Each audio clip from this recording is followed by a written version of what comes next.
And we are back on Morning Barbados for this Tuesday. How I Survived in Barbados. What a title. I've been surviving in Barbados all my life, but Pauline Rouiller from Paris, France, has been experiencing Barbados from a unique perspective. And boy, how she has taken to Barbados, because she has written a book called Pauline's Bajan Adventures. Good morning. Good morning.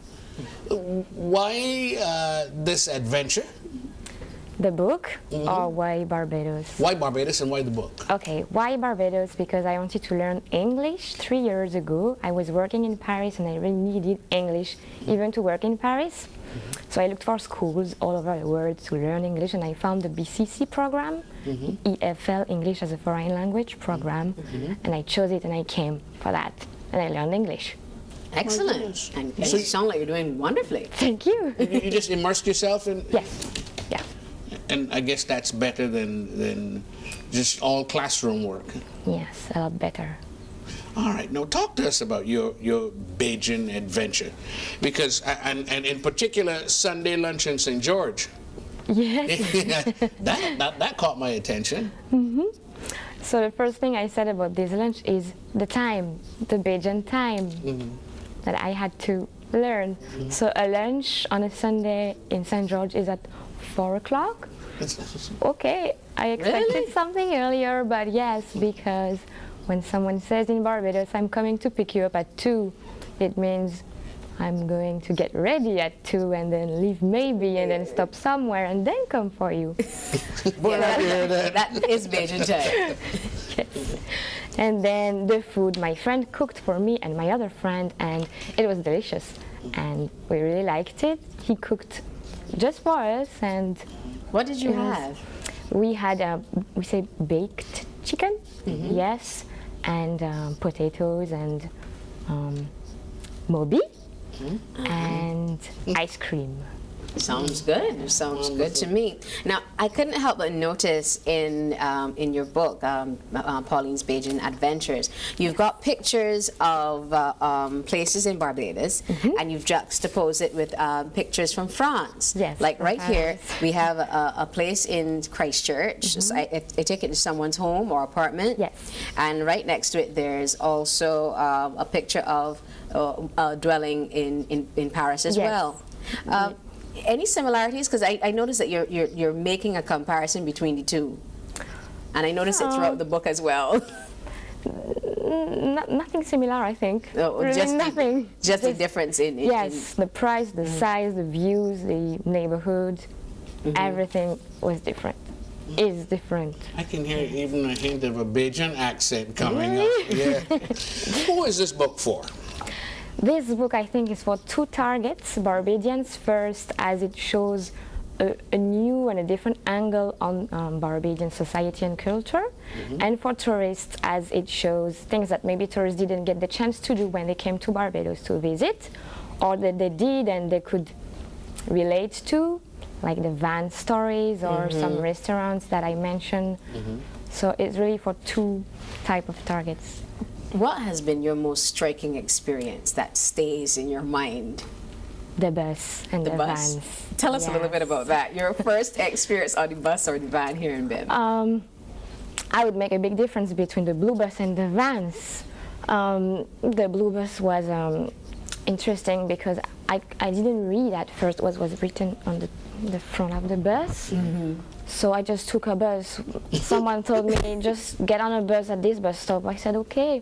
And I did, and then I was just lost. I didn't know where to get out. I didn't know what to ask because I couldn't speak English.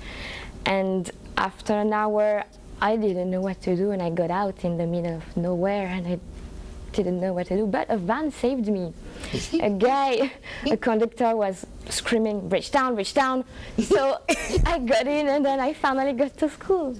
I noticed that you put in the magazine, a van passes by, the conductor shouts, bridge down, bridge down. I get on, but he puts me off at the terminal that I don't know, lost again. Yes. I didn't know there were 2 bus terminals. And then I didn't know where to go, and people just said, go to the other one. Which other one? So, yeah. Now, I must hand it to you. This has been a quite interesting story. You call it a joking day. Yes. But how different was it for the ZR or the minivan as opposed to the transport board bus, the big blue bus? After my first week in Barbados, I stopped taking the blue bus completely because I didn't need them anymore. I moved to this new apartment that you showed, so I only needed the vans, and I like them because they come very often. Yes, that's my main part about them, and they go fast. So. Did Barbados help you forget anything about France? Yes, French. I forgot about my French. Yes, really. I can still speak French, of course, but I think in English. And to write in French, it's more difficult now for me. That's interesting. Many of us actually spend a good number of our years here in Barbados learning French, French and Spanish for that matter. So it's interesting that you say it's even more difficult to write the French than to speak it. But I want to go back to this Sunday in St. George. Yes. My friend Kevin invited Caroline and I for lunch at his house in St. George on a Sunday. And here I see a very plump-looking pig. I'm hoping that he was not lunch. Not that day, but I learned later on that yes, he will be. Yeah. Oh.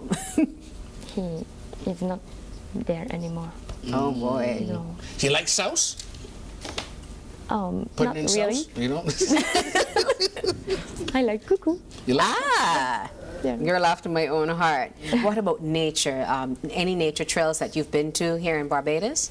Yes, because I like to go to the hash, the running, hiking, and drinking club, as they call themselves. So I really see beautiful views when I go running with them through the countryside that I wouldn't go if it wasn't with them. Good too. Wow. I want you to share with us a little bit of your experience in terms of nature, because you mentioned going on the nature trails and those kind of things. But what about the beach and a rainy day in Barbados as opposed to a rainy day in France?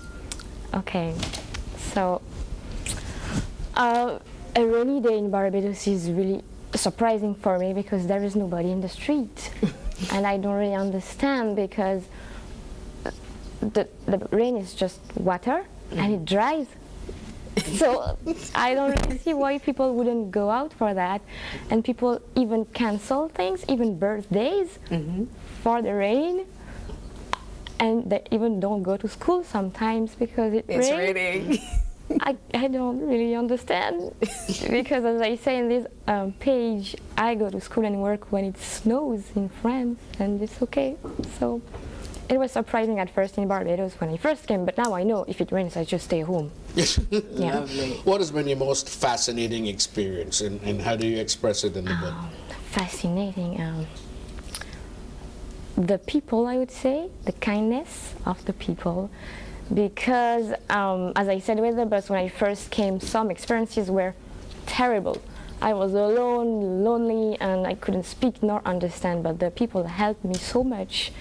They, like if I were a member of their families, and even in the streets, they could tell, of course, that I was lost. So they came to me and they helped me and they took me to school, or things that nobody would ever do for you in France, especially not in Paris. So that was my biggest surprise here. Wonderful, wonderful. Are you taking your newfound language skills back to France to live, or are you considering having roots here in Barbados? I have to go back to France because I want to be closer to my family, and I hope that my English will be used somewhere for some job, or I don't know, and I'll come back to Barbados to visit. Yeah. So where can we get a copy of this book? Because I know there are many out there who want to find out about Pauline's Bajan adventure. So the book source is distributing the book, so you can get it from their bookshops in UWI and BCC, and also in Government Hill. They have a green building opposite Lime, where they sell this book for $35 Barbados. Wonderful. And it's Pauline's Bajan Adventures. Let me tell you, when you travel from France to Barbados, it's a completely new experience. How was the coconut water? Because that's on your front page. It was amazing. I would have never thought we could drink something out of a fruit with a draw. I was so surprised. It was my first day. Your very first day? Mm-hmm. What about our culture in terms of music, you know, calypso music, reggae music? I see Yui Carnival, Crop Over. What was that like for you? I love the music. I already liked the Caribbean music when I was in France, but what surprised me here about the soca is the way of dancing. Have you learned how to do it? Yes, I did. But the first times were not nice. The first things I saw, I was shocked, traumatized, and really thinking, what are they doing? No, this is a public place, stop it. So that was the shock about music and expressing yourself with the music. Yeah. So do you think you're going to have any problems when you get back to Paris, showing everybody how you express yourself? I actually did. You did? In Paris, when I went back for Christmas last year, I did some walk-up in a nightclub, and people looked at me like if I was crazy. I said, what? I'm just dancing. That was funny. Pauline's Bajan Adventures. That is incredible. We're certainly glad that you got a chance to experience our culture, and we hope you will take it back to France and sensitize all the Parisians, you know, about what we have on offer, and encourage them to come back and experience it for themselves. Yes, and I'll do a French version for the book for them, for the ones who can't speak English. Oh, wonderful. Excellent. Wonderful. All right. Certainly appreciate it. This is an excellent tourist product. It is, it is. Very good. Good to see you. We wish you continued success. Your studies are finished now? Yes. Okay. Well, what are you going to do when you go home? Professionally? Look for a job. Look for a job. I'm a graphic designer. Graphic design? Yes. Okay. Yeah. Wonderful. We wish you lots of success. Good way to start your new career. Thank you. We're going to take a break, and we're going to be back with more on Morning Barbados, the Tuesday edition. Please stay with us.